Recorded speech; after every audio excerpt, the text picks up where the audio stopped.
dari kelompok 8, saya Nasyila Putri Humaira dan saya Husnul Khotimah akan menjelaskan tentang teori konstruktivisme.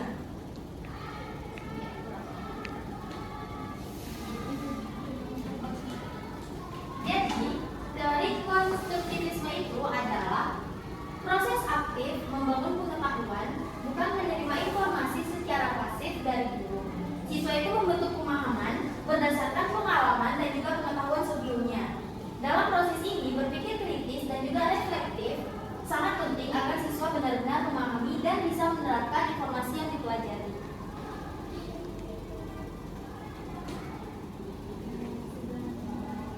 Tokoh-tokoh dalam aliran filsafat pendidikan teori konstruktivisme itu yang pertama ada Jean Piaget. Dia mengatakan bahwa teori konstruktivisme kognitif, ia percaya bahwa anak itu bisa membangun pengetahuan melalui proses asimilasi dan juga akomodasi sesuai dengan tahap perkembangan kognitif. Guru, menurut Piaget, harus menciptakan lingkungan belajar yang mendukung eksplorasi agar siswa aktif dalam membangun pemahamannya sendiri. Lalu yang kedua ada Lev Vygotsky.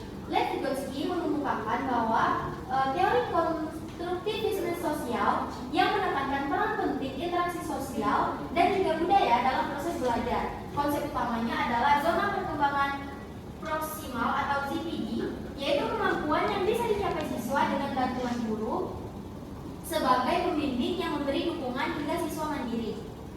Dan yang terakhir itu ada Jerome Bruner. Dia mengatakan bahwa teori konstruktivisme itu mengembangkan pendekatan discovery learning, yaitu proses belajar melalui penemuan. Ia juga memperkenalkan spiral kurikulum di mana materi itu diajarkan berulang dalam tingkat yang semakin kompleks. Pengembangan dianggap lebih efektif jika dikaitkan dengan pengalaman siswa sebelumnya. Penerapan teori konstruktivisme. Penerapan teori ini bisa dilakukan melalui pembelajaran berbasis masalah (PBL), eksperimen langsung, diskusi kelompok, dan juga eksplorasi. Guru itu berperan sebagai fasilitator yang memberi ruang bagi siswa untuk berpikir mandiri, bukan sebagai pusat informasi. Lingkungan belajar yang dibuat itu aktif, kolaboratif, dan juga menyenangkan.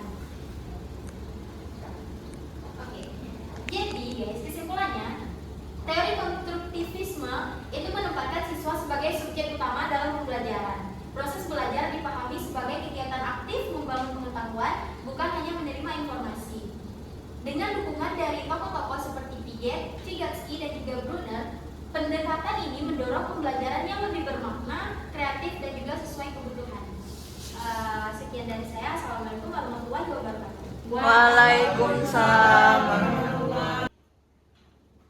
Assalamualaikum warahmatullahi wabarakatuh. Waalaikumsalam warahmatullahi wabarakatuh. Saya Sohima. Di sini saya akan menjelaskan tentang teori belajar konstruktivisme.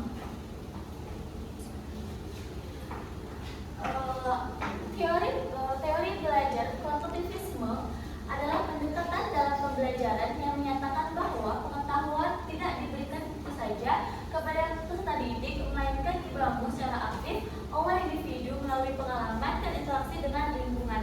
Artinya, siswa membentuk pemahamannya sendiri melalui apa yang pernah mereka alami, apa yang mereka ketahui sebelumnya, dan cara mereka memaknai sebuah informasi baru.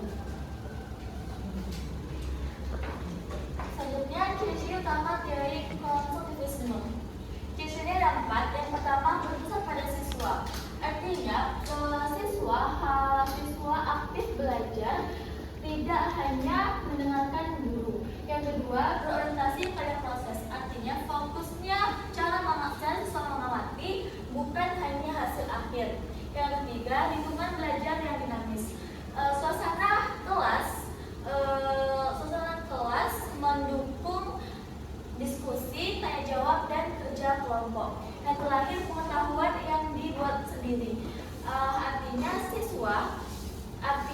siswa membentuk pemahamannya sendiri dari pengalaman dan pemikiran mereka sendiri. Selanjutnya, prinsip-prinsip teori belajar konstruktivisme. Prinsip-prinsip siswa harus ikut terlibat langsung, bukan hanya menerima informasi. Yang kedua, bersifat subjektif, artinya setiap orang bisa menerima informasi, bisa memahami sesuatu dengan cara yang berbeda. Yang ketiga, pembelajaran kontekstual, artinya belajar akan lebih bermakna jika dikaitkan dengan kehidupan nyata. Yang keempat, kolaborasi dan interaksi sosial penting. Belajar akan lebih baik jika bekerjasama dan berdiskusi. Yang terakhir, peran guru sebagai fasilitator. Guru itu membimbing dan membantu siswa, bukan hanya mengajar langsung.